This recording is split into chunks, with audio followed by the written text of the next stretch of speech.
سینوں میں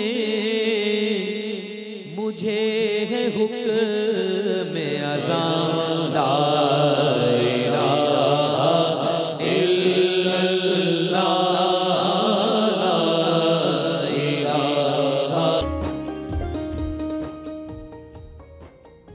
ناظرین آپ کا خیر مقدم ہے رحمت سحر میں۔ آج موضوع ہے ایمان اور اس کے تقاضے۔ بہت عمدہ گفتگو آپ تک پہنچ رہی ہے اور مختلف زاویوں کے ساتھ ہم سوالات قائم کر رہے ہیں۔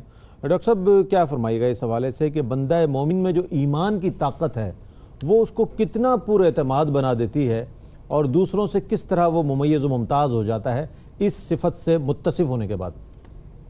رئیس بھائی، ایمان کی کیفیت اور یعنی اس کا ایک ایسا مقام کہ انسان پہاڑوں کو اپنی ٹھوکر سے دو کر دے، وہ اقبال کے جو اشعار ہمارے ابھی بھائی نے پڑھے ہیں، آپ دیکھیے وہ کیا فرما رہے ہیں کہ یہ دور اپنے براہیم کی تلاش میں ہے، صنم کدا ہے جہاں لا الہ الا اللہ۔ حضرت ابراہیم علیہ السلام ایک ایسے دور میں ہیں کہ ہر طرف کفر اور شرک پھیلا ہوا ہے، بالکل، اور ایسے دور میں جب اپنے خاندان کے لوگ نعوذ باللہ من ذالک بت تراش ہوں، ابراہیم علیہ السلام نے ایک ضرب اس دور میں جب آپ نے کفر و شرک کے اوپر آپ نے لگائی ہے تو آپ دیکھیے کہ آپ نے وہاں کے تمام تر معبودان باطل کو پاش کر دیا، خراج کر دیا، بالکل۔ اور یہ کیفیت کیا ہے؟ یہ نبوت کا وہ یقین ہے جو اللہ رب العزت نے انہیں عطا فرمایا۔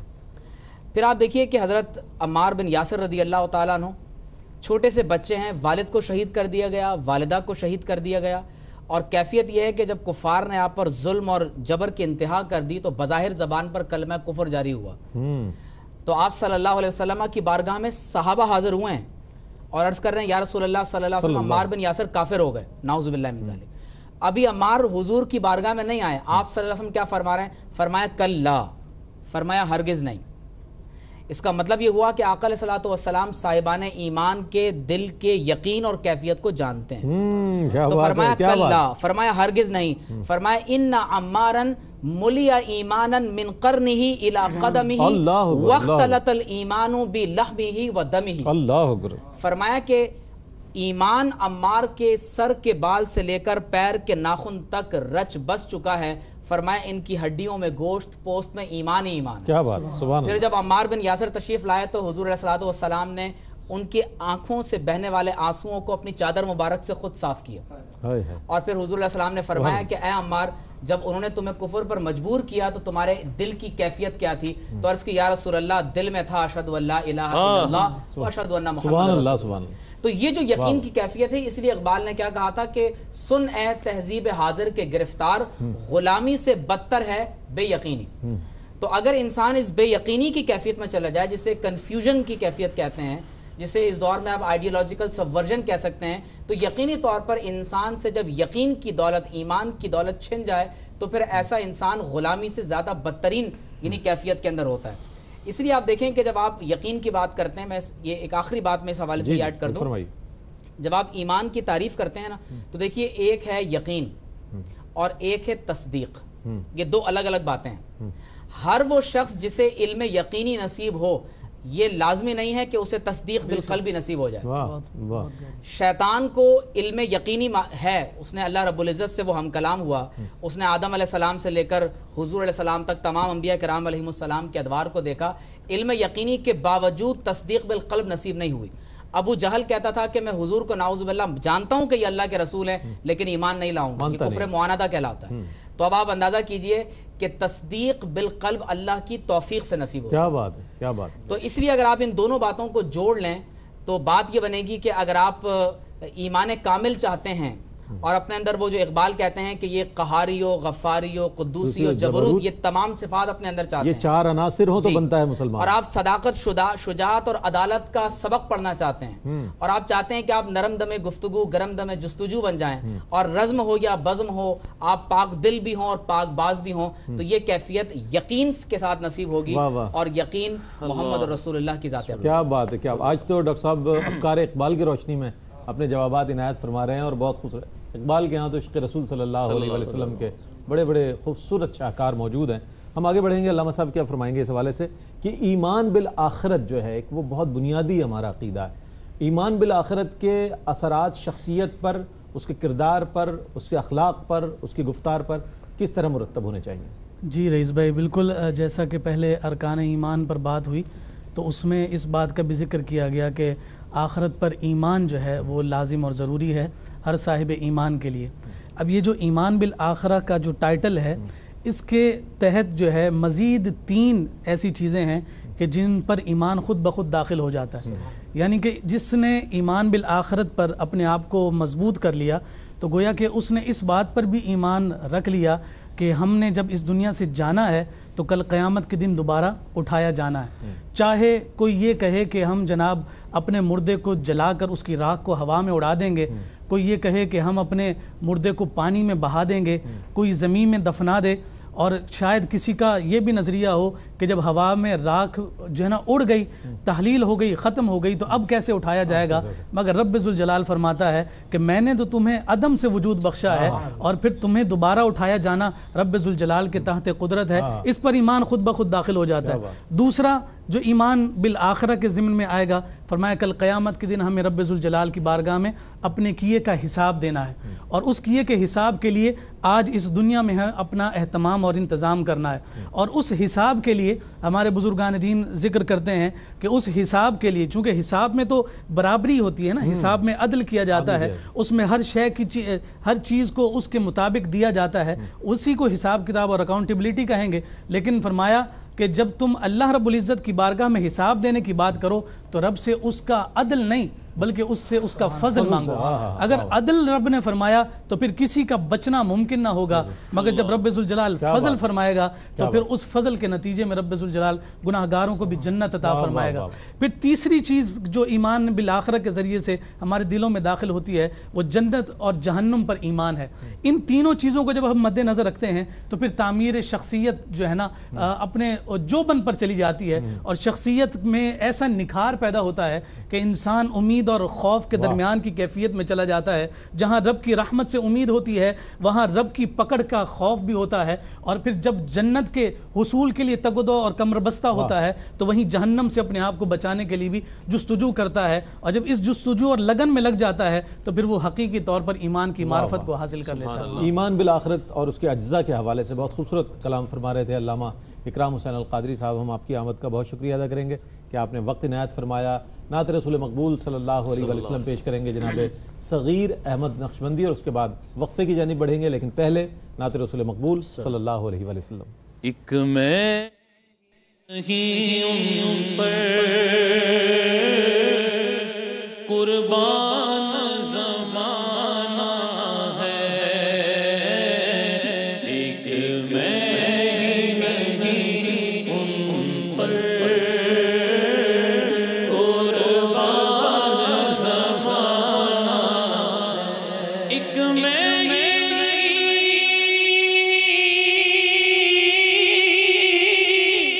ان پر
ناظرین، رحمت سحر میں آپ کا خیر مقدم ہے۔ الحمدللہ اللہ کا احسان ہے، اس کا کرم ہے کہ اس نے یہ ماہ مبارک ہمیں عطا فرمایا، صحت، سلامتی، عافیت اور ایمان کے ساتھ الحمدللہ آج ہم نے 9واں روزہ اختیار کیا ہے۔ اللہ تعالی ہمارے گزشتہ روزوں کو قبول فرمائے اور آئندہ آنے والے جو روزے ہیں اس کو رکھنے کی توفیق مرحمت فرمائے اور تمام اس کے فیوز و برکات ہمیں عطا فرمائے۔ ناظرین، آج جو موضوع ہے ایمان اور اس کے تقاضے، بہت عمدہ گفتگو آپ تک پہنچی۔ میں یہ جاننا چاہوں گا، قبلہ مفتی محمد اکمل صاحب ہمارے مقتدیٰ رہنما یہاں موجود ہوتے ہیں رہنمائی کے لیے، تو سب کیا فرمائیے گا؟ آج یہ کہا جاتا ہے کہ ہمارا ایمان صحابہ جیسا نہیں ہے، ہم تقوی میں ویسے نہیں ہو سکتے، پرہیزگاری میں ویسے نہیں ہو سکتے، صدق و صداقت میں ایسے نہیں ہو سکتے، شرم و حیا میں ویسے نہیں ہو سکتے جیسے صحابہ کا کردار رہا۔ تو کیا فرمائیے گا، ہماری ایمان کی یہ کمزوری ہے تو کس وجہ سے ہے؟ دیکھیں، مماثلت دو طرح کی ہوتی ہے۔ ایک ہوتی ہے ہر جہت سے کسی کے مماثل ہو جانا۔ ویسے تو یقیناً ہم صحابہ کرام کے مماثل کبھی بھی نہیں ہو سکتے، کیونکہ وہ نبی کریم صلی اللہ علیہ وسلم کو دیکھ رہے تھے، وہ براہ راست نبی کریم صلی اللہ علیہ وسلم کا کلام سن رہے تھے۔ ابھی جیسے ڈاکٹر صاحب نے فرمایا تھا نا کہ نبی کریم جو کچھ لے کر آئے اس کی تصدیق کرنے کا نام ایمان ہے، اور اگر اس میں سے کسی بھی چیز کا انکار کر دیا تو انسان دار اسلام سے خارج ہوگا۔ لیکن اس میں اس کی تھوڑی سی اسی کو بات آگے بڑھاتے ہوئے کہ اگر کوئی چیز حدیث کے ذریعے ہم تک پہنچتی ہے تو اس میں ایک طرح کا شبہ پیدا ہو جاتا ہے کہ کیا واقعی نبی کریم صلی اللہ علیہ وسلم کا کلام بھی ہے یا نہیں ہے۔ اگر وہ کسی کمزور ذریعے سے ہم تک پہنچا ہے تو پھر اس میں جو موجود بات ہے اس میں اگر کوئی تصدیق نہ کرے تو ایک الگ مسئلہ ہے۔ اب صحابہ کرام کے حیات طیبہ کو دیکھیں، وہ تو براہ راست نبی کریم کی بات سن رہے ہیں، بے شک اس میں تو کوئی ایک چیز کا بھی انکار کرنا کفر ہے۔ تو ویسا ایمان ان کی مثل تو ہمارا نہیں ہو سکتا ہے۔ لیکن یہ ضرور ہے کہ جن چیزوں پر اللہ تعالیٰ اس کے رسول نے ایمان لانے کا حکم دیا، صحابہ کرام بھی اس پر ایمان لے کر آئے، ہم بھی لے کر آئے۔ تو قوت اور ضعف میں تو فرق ہو سکتا ہے، لیکن نفس ذات ایمان کے اندر کوئی فرق نہیں ہوگا، ٹھیک ہے نا۔ یہ اب یہ کہہ کر یہ اصل میں یہ ایک طبقہ ہے ہمارے مسلمانوں کا کہ جو مختلف چیزوں سے یا پابندیوں سے، خصوصاً جو دین اسلام سے تعلق رکھتی ہیں، راہ فرار اختیار کرنے کے لیے اس طرح کے جملے استعمال کرتا ہے۔ اچھا یار، ہم نبی کریم کے برابر ہو سکتے ہیں کبھی؟ ہم کبھی صحابہ کرام کے برابر ہو سکتے ہیں؟ جہاں عمل کی بات کہیں وہاں پہ یہ یعنی تساہل کا اور اس کا اظہار۔ اور جب اپنے مطلب کی بات کریں تو کہتے ہیں تم نے قرآن نہیں پڑھا، حدیث نہیں پڑھی۔ اور میں بڑی معذرت کے ساتھ ان ماں باپ کی خدمت میں بھی گزارش کرتا ہوں جو اپنے بچوں کو عموماً دین سے دور رکھتے ہیں، کہتے ہیں بیٹا زیادہ گہرائی میں مت جاؤ، لیکن جب وہی بچہ بڑا ہو کے نافرمانی کرتا ہے تو کہتے ہیں کیا تم نے قرآن نہیں پڑھا کہ ماں باپ کا مقام و مرتبہ کتنا زیادہ ہے۔ تو کاش یہ ماں باپ ہمارے جو ہیں وہ اپنے بچوں کو مذہب کی طرف مائل کرتے تو یہ کہنے کی ضرورت بھی نہ پڑتی کہ کیا تم نے قرآن نہیں پڑھا۔ تو اس لیے یہ جو راہ فرار اختیار کرنے والے لوگ کہتے ہیں کہ جی ہم کہاں صحابہ کرام کی مثل ہو سکتے ہیں، بالکل ٹھیک ہے ہم ان کی مثل نہیں ہو سکتے، لیکن ہمیں حکم تو یہی ہے نا کہ اللہ اس کے رسول کی اطاعت کریں، صحابہ کرام کو اپنے رول ماڈل بنائیں، ان کے طرز اور طریقے پہ چلیں، کیونکہ نبی کریم صلی اللہ علیہ وسلم نے ارشاد فرمایا کہ میری امت کے 73 فرقے ہوں گے، 72 جہنمی، 1 جنتی ہوگا۔ اور جب اس کے بارے میں استفسار ہوا تو سرکار نے فرمایا یہ وہ گروہ ہوگا جس پر میں اور میرے صحابہ ہیں۔ اس کا مطلب ہے کہ ان کو رول ماڈل تو بنانا پڑے گا اپنی سوچ کے، فکر کے، نظریات کے، اعتقاد کے اعتبار سے، تب راہ نجات حاصل ہوگی۔ بہت عمدہ انداز میں مفتی صاحب نے اس ہمارے سوال کا جواب عنایت فرمایا۔ آگے بڑھتے ہیں اور ڈاکٹر صاحب میں آپ سے جاننا چاہوں گا کہ ایک مومن کے ایمان کا گراف کیسا ہونا چاہیے، یعنی کہ ایمان کامل کے حصول کے لیے کیا کوششیں کرنی چاہیے ہمیں کہ ہمیں ایمان کامل نصیب ہو جائے، چونکہ ایمان کے بھی درجے ہیں جس کو آج گفتگو میں لایا گیا۔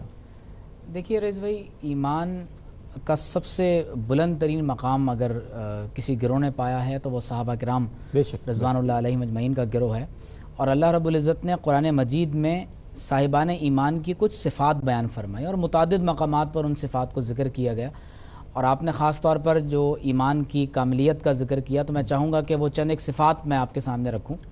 دیکھیے اللہ رب العزت فرماتا ہے قد افلح المومنون، فرمایا تحقیق صاحبان ایمان کامیاب ہو گئے، یعنی فلاح کیا ہے؟ دنیا اور آخرت کی کامیابی۔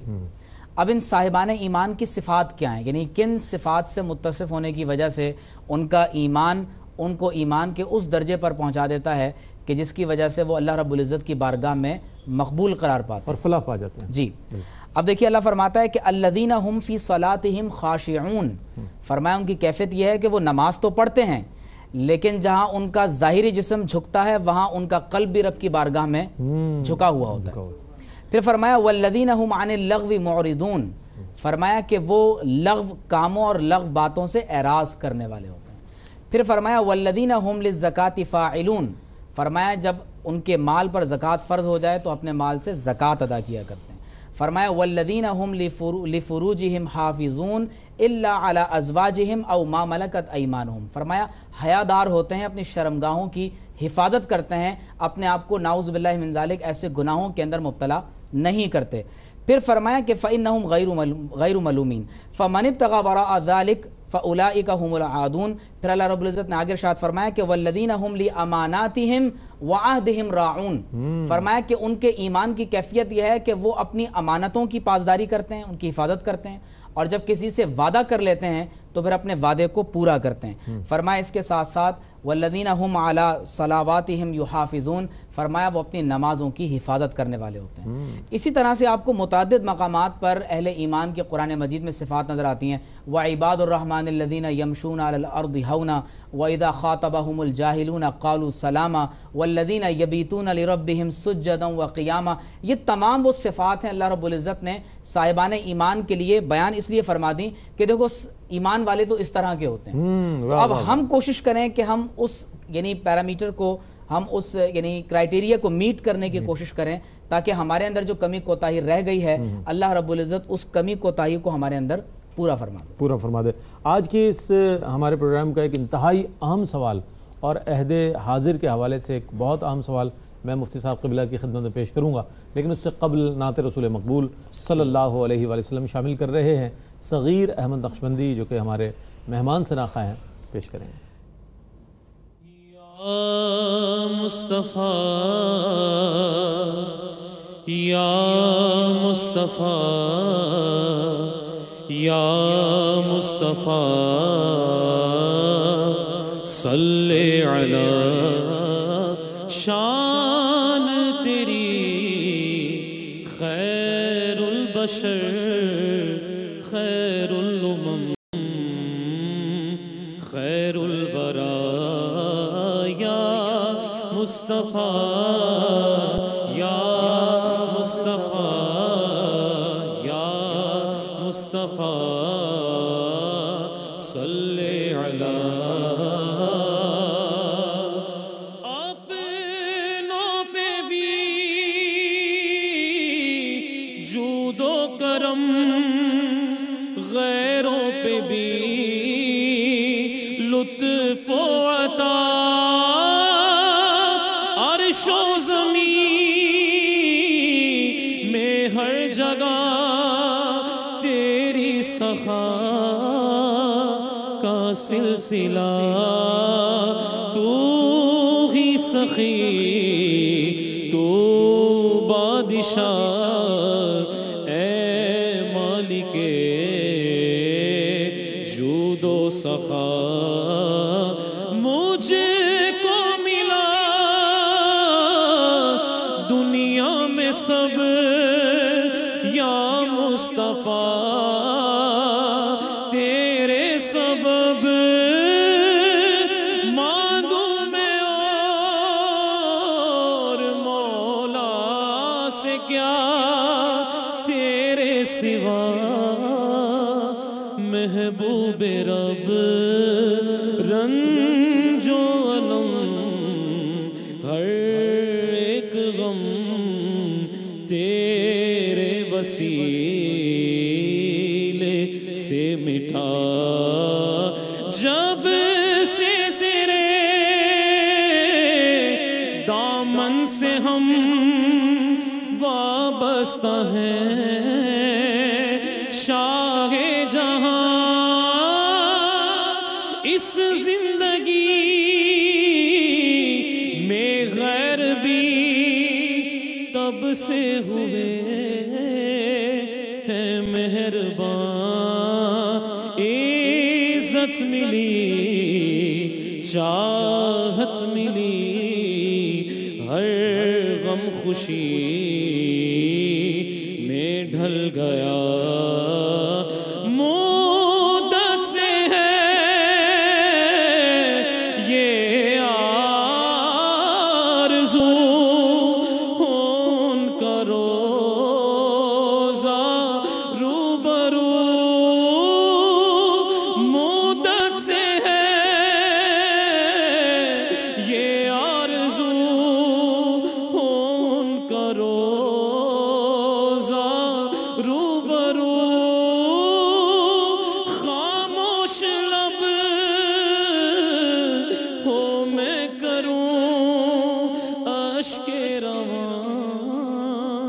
سے گفتگو ایسے مدثر بھی کبھی پائے حضوری کا مزہ یا مصطفیٰ یا مصطفیٰ یا مصطفیٰ صلی علی شان تیری خیر البشر خیر الامم خیر الورا. ماشاءاللہ ماشاءاللہ. بارگاہ رسالت مآب صلی اللہ علیہ وآلہ وسلم میں صغیر احمد نقشبندی عقیدتیں نظر کر رہے تھے. مجھ سے میں نے ناظرین کی خدمت میں یہ پیش کیا کہ عہد حاضر کا سب سے اہم سوال کہ آج ہم یہ دیکھتے ہیں کہ لوگ وہم کا شکار ہو جاتے ہیں، لوگ توہمات کی طرف چلے جاتے ہیں کہ فلاں بابا نے کہہ دیا تھا ایسے کر لینا اور فلاں بابے نے کہا تھا ایسا نہ کرنا. تو یہ فرمائے گا ان چیزوں سے ایمان کس حد تک متاثر ہوتا ہے یا ایمان میں کمزوری واقع ہوتی ہے؟ کانا بنگالی نے ایسا بول دیا. ہاں دیکھیں مسئلہ یہ ہوتا ہے کہ ہمارے ہاں شروع سے گھروں میں حقیقتاً عقائد سکھائے نہیں جاتے. بالکل اچھا، نہ اسکول میں، کالج میں، یونیورسٹیز میں اس کا اہتمام ہے. جیسے حضرت نے فرمایا تھا اجمالی طور پہ تو ہم بچوں کو ایمان مفصل ایمان مجمل سکھا دیتے ہیں، لیکن اس کی تھوڑی سی تفصیل بھی ہے نا، اس میں تھوڑی سی گہرائی بھی ہے. بہت زیادہ ڈیپلی جانے کی تو اجازت بھی نہیں ہے، لیکن کم از کم اتنا بیسکس تو ہو کہ اگر کوئی خلاف ایمان بات کہہ رہا ہے تو ہم فیصلہ کر سکیں یہ صحیح بھی کہہ رہا ہے یا نہیں کہہ رہا. اب جب یہ ضعیف الاعتقادی پہلے ہی ہمارے اندر ہوتی ہے، کم علمی ایک تو ہے، پھر ضعیف الاعتقادی گھروں کے اندر کچھ ایسے نظریات، ایسے خیالات، توہمات چل رہے ہوتے ہیں جن کو ہم بالکل ایمانیات کا سا درجہ دے دیتے ہیں. ابھی کچھ دن پہلے کویسچن ہوا کہ ایک خاتون کا ایک بچہ پہلے فوت ہوا، پھر اسے کچھ پھر ویسی بیچاری کا ہو گیا، تو وہ کسی گھر گئی تو کہا کہ اس کی گود میں بچہ نہ دو، جو دو گے تو اس کا تمہارا بچہ مر جائے گا. اب آپ اندازہ کریں کس قدر جہالت ہے. اسی طرح وہ ساس جو اپنی بہو کو کہے کہ یہ تو بیٹیاں پیدا کرتی چلی جا رہی ہے، بڑی منحوس ہے. اب اس ساس سے پوچھو کہ آپ کی والدہ نے جب آپ کو پیدا کیا تھا تو آپ نے کون سا لقب دیا تھا اس کو؟ یعنی اتنی جہالت کی انتہائی کچھ حد نہیں. تو یہ جو پھر عاملین ہوتے ہیں یا جعلی قسم کے بات کر رہا ہوں، ناراض کوئی نہ ہو، تو جو جعلی قسم کے عاملین ہوتے ہیں چونکہ سمجھتے ہیں سامنے والا بھی مفتی اعظم پاکستانی آئے میرے پاس تو اس کو الٹی چھری سے ذبح کرنے میں کیا جاتا ہے، وہ پھر الٹی سیدھی باتیں بولتے ہیں. اور ہماری خواتین جو ہیں وہ صرف چند مادی فائدوں کو حاصل کرنے کے لیے، اپنے مطالب کے حل کے لیے ایمانیات کے خلاف چلے جاتے ہیں. تو اس لیے بہت ضروری ہے کہ ہمارے ہاں ایک تو عقائد اسلام کورسز ہونے چاہیے. دیگر جو ائمہ حضرات ہیں میں ان سے گزارش کرتا ہوں، اگر کوئی سن رہا ہوں تو اور وہ ہماری گزارش بھی مان لیں، جتنے عقائد اسلام ہیں ہر جمعے ایک حصہ ان کے بیان کے لیے بھی مختص کر دینا چاہیے. بعض اوقات آپ بھی دیکھیں بیٹھتے ہیں جمعے کی نماز پڑھتے ہیں، ہم نے بھی بچپن سے لے کے جوانی تب تو خیر ہم پڑھاتے چلے، مطلب بعض اوقات 40 سال آدمی نماز پڑھتا رہتا ہے، اسے ممبر سے یہ چیز حاصل نہیں ہوتی، حتیٰ کہ وہ مر کے قبر میں چلا جاتا ہے. تو یہ تو ہماری ذمہ داری ہے، ہماری ذمہ داری ہے، بالکل ہماری ذمہ داری ہے. تو حضرت اگر یہ چیز یہ ماحول نہیں بنایا گیا تو لوگوں کے ایمان تباہ ہوتے رہیں گے. بہت اچھی تجویز عنایت فرمائی مفتی صاحب نے. یہ قابل غور بات ہے، نہ صرف قابل غور ہے بلکہ لائق تقلید ہے، چونکہ مفتی صاحب خود اس بات کا اہتمام فرماتے ہیں اور اپنے تلامذہ کو بھی اس بات کی طرف راغب فرماتے ہیں کہ عقائد اسلام کو صحیح طور پر لوگوں تک پہنچایا جائے اور اس کے مختلف ٹاپکس کو مختلف جمعے کے خطبات میں اس کو موضوع بنایا جائے. تو اسی سے اصلاح ہوگی، اسی سے پیغام پہنچے گا. لیکن آج ہمارے ہاں جو ٹرینڈ ہے ظاہر ہے اس لحاظ سے فرمایا کہ محراب ممبر سے 40 سال تک لوگ وہ چیز حاصل نہیں کر پاتے. اس طرف ہمیں غور کرنے کی ضرورت ہے تاکہ ہمارا ایمان جو ہے وہ مضبوط رہے، اس میں وہ کوئی غیر متزلزل ایمان کی طرف ہم رہیں تاکہ ہمارا ایمان کامل رہے. ہمارے ساتھ 2 کالرز ہیں، اس کے بعد مزید آگے بات بڑھائیں گے. السلام علیکم. السلام علیکم. وعلیکم السلام. بھائی میرا سوال یہ ہے، پہلا سوال یہ ہے کہ ایک خاتون فجر کی نماز پڑھ رہی تھی، جب سنتیں پڑھ لیں، جب فرض پڑھنے کھڑی ہوئی تو ان کے ذہن میں بار بار یہی آتا رہا کہ یہ میں نے سلام نہیں پھیرا، ساتھ ہی تیسری رکعت شروع کر دی. شاید وہ ان کے ذہن میں نہیں آ رہا کہ وہ انہوں نے سلام پھیرا تھا یا نہیں. بار بار سوچتی رہی تھی. انہوں نے وہ 2 رکعتیں تو پڑھ لی, لیکن اس کے بعد دوبارہ جو ہے نا پھر فجر کی دوسری 2 رکعتیں اور پڑھی. انہیں کیونکہ یاد ہی نہیں آیا کہ یہ سلام پھیر کے انہوں نے شروع کی تھی 2 رکعتیں یا تیسری شروع کر دی تھی, تو ان کو یاد نہیں آ رہا بالکل. تو نماز ان کی کیا حکم ہوگا اس کا؟ بہتر. اور کوئی سوال ہے آپ کا؟ دوسرا سوال یہ ہے کہ جیسے جو لوگ راستے میں بعض لوگوں کا روزہ کھلواتے ہیں, تو کبھی اگر کوئی غیر مسلم کسی کا راستے میں روزہ کھلوانا چاہے تو کیا مسلمان اس غیر مسلم کا کھانا کھا سکتا ہے, اگرچہ اس کو مسلمان کا کھانا بھی بآسانی مل سکتا ہو؟ ٹھیک, بہتر. بہت شکریہ آپ کا. ایک اور ہمارے ساتھ کالر ہیں. السلام علیکم. السلام علیکم. وعلیکم السلام. جی سوال بتائیے. جی مجھے سوال پوچھنے دو تین. جی پہلا سوال یہ ہے کہ کسی کو فریج خرید کے یا کپڑے خرید کے اس کو زکوٰۃ کی ادائیگی کی نیت سے دیا جا سکتا ہے؟ ٹھیک ہے. اور کوئی سوال؟ جی دوسرا سوال یہ ہے, مال تجارت کی نیت سے فلیٹ خریدا اور اس کو ابھی فی الحال بیچنے کا ارادہ نہیں ہے, 3 سال یا 4 سال تک ابھی اس کو کرائے پہ دیا ہوا ہے, لیکن لیا اس کو مال تجارت کی نیت سے ہے, تو اس پہ زکوٰۃ بنے گی؟ ٹھیک ہے. اور کوئی سوال تو نہیں آپ کا؟ جی. اور تیسرا سوال ہے, سونے کی زکوٰۃ جو نکالتے ہیں, اگر 10 تولے سونا ہے اور اس کے 10 تولے سونا ہے تو اس کے اندر اگر 2.5 تولے کھوٹ ملی گئی تو زکوٰۃ کس طرح سے دی جائے گی؟ ٹھیک. بہت شکریہ جناب اس ہمارے رحمت سحر میں شامل ہونے کے لیے. ایک اور کالر کو شامل کرتے ہیں. السلام علیکم ورحمۃ اللہ. وعلیکم السلام. سر مسکت سے بات کر رہا ہوں. جی فرمائیے. یہ میں نے پوچھنا تھا کہ ہم لوگ جب سجدے میں تسبیح پڑھتے ہیں تو اس میں اگر ہم لوگ طاق اور جفت ہو جائے تو اس میں نماز ہو جاتی ہے. اور دوسرا ہم لوگوں کو یہ بتا دیں کہ امام کے پیچھے نیت کیا کرنی چاہیے اردو میں اور امام کے بغیر. ٹھیک. اور کوئی سوال آپ کا؟ نہیں سر یہی ہے. بہت شکریہ. ایک اور کالر ہے ہمارے ساتھ. السلام علیکم. السلام علیکم. السلام علیکم. وعلیکم السلام. جناب سوال بتائیے گا. رئیس بھائی سب سے پہلے تو تمام علماء کرام کی بارگاہ میں میرا سلام. وعلیکم السلام ورحمۃ اللہ وبرکاتہ. جی فرمائیے. رئیس بھائی میرا سوال یہ تھا کہ ہمارے خاندان میں ایک بہن ہے, ان کی نہ والدہ ہیں نہ والد ہیں, مقصد ان کا کوئی بھی نہیں ہے. جی. تو وہ میرے والد صاحب کے یہاں وہ رہتی ہیں. جی. یعنی کہ بچپن سے ان کی کفالت میرے والد صاحب نے ہی کی ہے. تو کیا ہم انہیں زکوٰۃ دے سکتے ہیں جبکہ وہ تقریباً کم ہو گئی 70,000 روپے کی مالکن ہیں؟ بینک اکاؤنٹ میں ان کے 70,000 روپیز اپروکسیمیٹلی جو ہے وہ ڈپازٹ ہیں. تو کیا ہم ان کو زکوٰۃ دے سکتے ہیں؟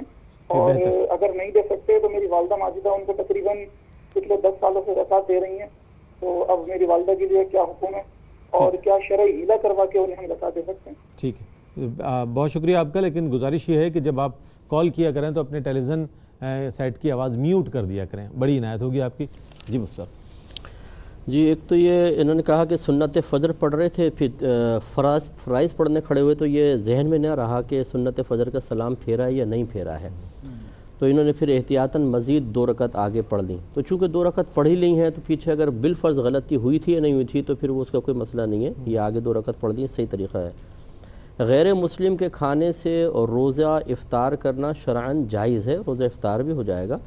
اور اس میں لیکن صحیح نیت ہونی چاہیے کہ اگر وہ تالیف قلب مطلوب ہے کہ اگر کوئی غیر مسلم روزہ کھلوانا چاہتا ہے اور ہم یہ سمجھتے ہیں چلو اس کے ہمیں کھجور لے کے استعمال کر لیں گے تو اسلام کی محبت دل میں پیدا ہوگی, یہ کم از کم مخالفت سے محفوظ رہے گا, تو اس میں کوئی حرج نہیں ہے. ٹھیک ہے. یہ نہیں ہے کہ آپ اس کے کھجور جھٹک کے مسلمان کی لازم لیں, کھا سکتے ہیں بشرطے کہ اس کی روزی حلال, دل آزاری نہیں ہونی چاہیے. ایک انہوں نے کہا کہ یہ کپڑے خرید کر زکوٰۃ کی ادائیگی سے دے سکتے ہیں, زکوٰۃ کی نیت سے ادا کر سکتے ہیں, تو بالکل کر سکتے ہیں. کیش فریج کا بھی غالباً, جی ہاں, کیش ہی ضروری نہیں ہے, کوئی بھی سامان زکوٰۃ کی نیت سے دے سکتے ہیں, لیکن اس کی جتنی مالیت ہوگی اتنی زکوٰۃ ادا ہوگی. اور یاد رکھیں کہ خریدنے کے بعد چیز کی قیمت عموماً کم ہو جاتی ہے عموماً, تو جو موجودہ قیمت ہے وہ اتنا زکوٰۃ میں صرف ہوگی. مال تجارت کی نیت سے انہوں نے مکان لیا, بعد میں کرائے پہ چڑھا دیا, تو چونکہ اصلاً نیت کا اعتبار ہوتا ہے خریدتے وقت, تو وہ مال تجارت ہے, سال و سال اس پر زکوٰۃ بنے گی. ایک انہوں نے کہا 10 تولہ سونا ہے اور اس میں 2.5 تولہ کھوٹ ہے، زکوٰۃ کتنے پر ہوگی؟ دیکھیں جب کھوٹ اصل سے ملتا ہے اور اس کی مقدار اصل سے کم ہو تو وہ اصل کا ہی حکم ہو جاتا ہے، ٹھیک ہے، تو پورا کا پورا 10 تولہ ہی کہلائے گا، 10 تولہ کے اوپر زکوٰۃ نکالنی ہوگی۔ سجدے میں تسبیح طاق ہوں یا جفت اس سے کوئی فرق نہیں پڑتا، یہ ہے کہ طاق سنت ہے، لیکن اگر جفت پڑھ لیں گے تو نماز کی صحت پر فرق نہیں پڑے گا، تو اس لیے کوئی گھبرانے کی ضرورت نہیں، طاق میں پڑھیں بہتر ہے۔ امام کے پیچھے جب کھڑے ہوں تو باقی تو نیت وہی کریں گے، جیسے آپ ظہر کے 4 فرض پڑھ رہے ہیں، نیت کرتا ہوں 4 رکعت نماز فرض ظہر آج کی یا آج کی ظہر کی، واسطے اللہ تعالیٰ کے منہ میرے قبلہ شریف کی طرف۔ امام کے پیچھے ہوں تو پیچھے سے امام کے، وہ نہ ہو تو بس پھر اپنی ہی نیت کر لیں۔ اور یہ بہن کے 70,000 روپے ان کے رکھے ہوئے ہیں، تو یہ مالکہ نصاب ہیں، مالکہ نصاب، یہ زکوٰۃ بالکل نہیں لے سکتی۔ ان کی والدہ نے جو 10 سال تک ان کو زکوٰۃ دی ہے وہ ادا نہیں ہوئی، اور حیلہ شرعی کر کے اس طرح اگر ہم غنی کو زکوٰۃ دیتے رہیں گے تو غریبوں کا حق پامال ہوتا ہے، تو حیلہ شرعی بھی یہاں پہ شرعاً جائز نہیں ہے۔ ویسے ان کی مدد کرتے رہیں لیکن زکوٰۃ کی مد میں نہ دیں۔ ٹھیک، بڑے مفصل انداز میں اور بڑے جامع انداز میں مختصر وقت میں مفتی صاحب نے آپ کے تمام سوالات کے جوابات عنایت فرمائے، اور ایک اور کالر کو شامل کرتے ہیں۔ السلام علیکم۔ وعلیکم السلام جی جناب کون صاحب ہیں اور کیا سوال ہے آپ کا؟ جی میرے جی مفتی صاحب سے 3-4 سوال ہیں جی۔ جی فرمائیے۔ ہلو جی مجھے آواز آ رہی ہے جی۔ ہاں جی، میرا ایک تو میرا سوال یہ ہے جی، آپ کو آواز آ رہی ہے جی؟ مجھے آ رہی ہے آواز، سوال بتائیے، ٹیلی ویژن سیٹ کی آواز بند کر دیں۔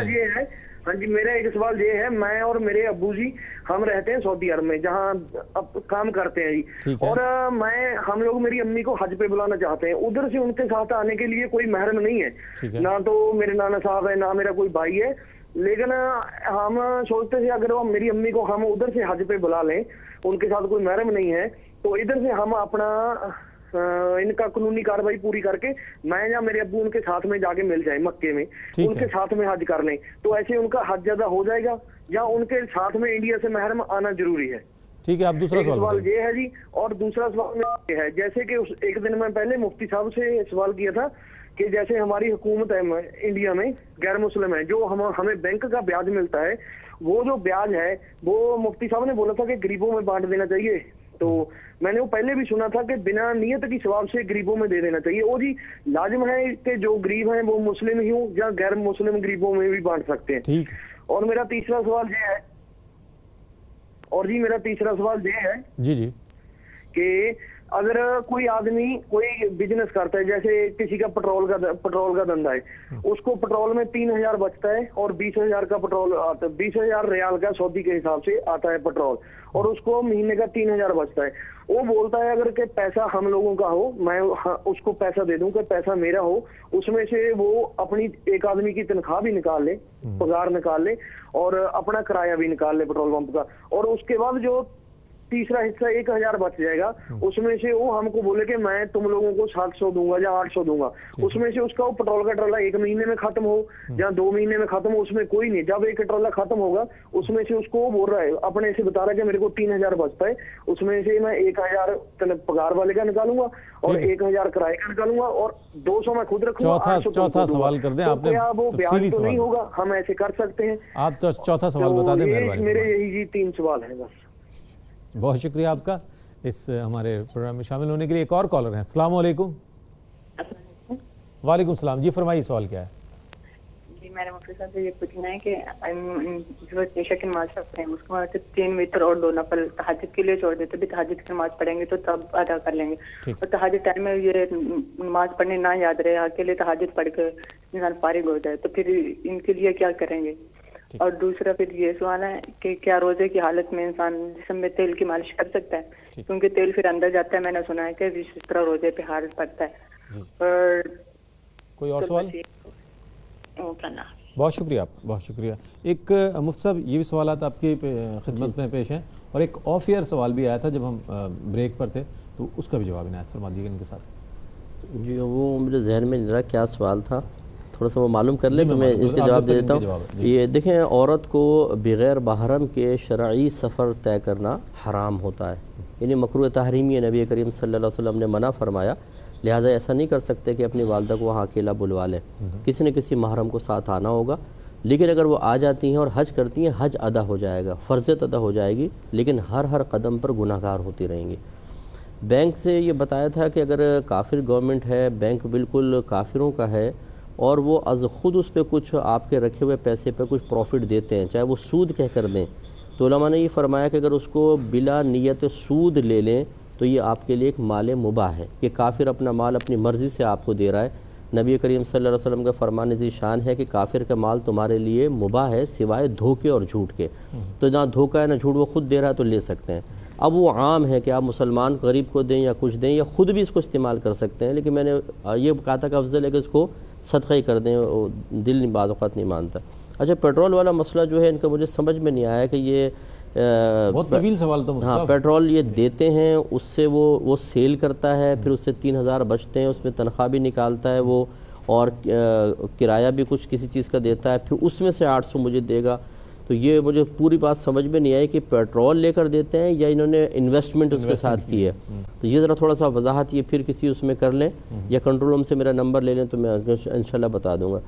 یہ تہجد میں انہوں نے کہا کہ وطر اور نفل سوچا کہ تہجد میں پڑھ لیں گے، پھر وہاں یاد نہ رہا تو کیا حکم ہوگا؟ تو وطر کی تو قضا ہوگی کیونکہ واجب ہے، اور نفل کی کوئی قضا نہیں ہے، لیکن اس کو عادت نہ بنائیں۔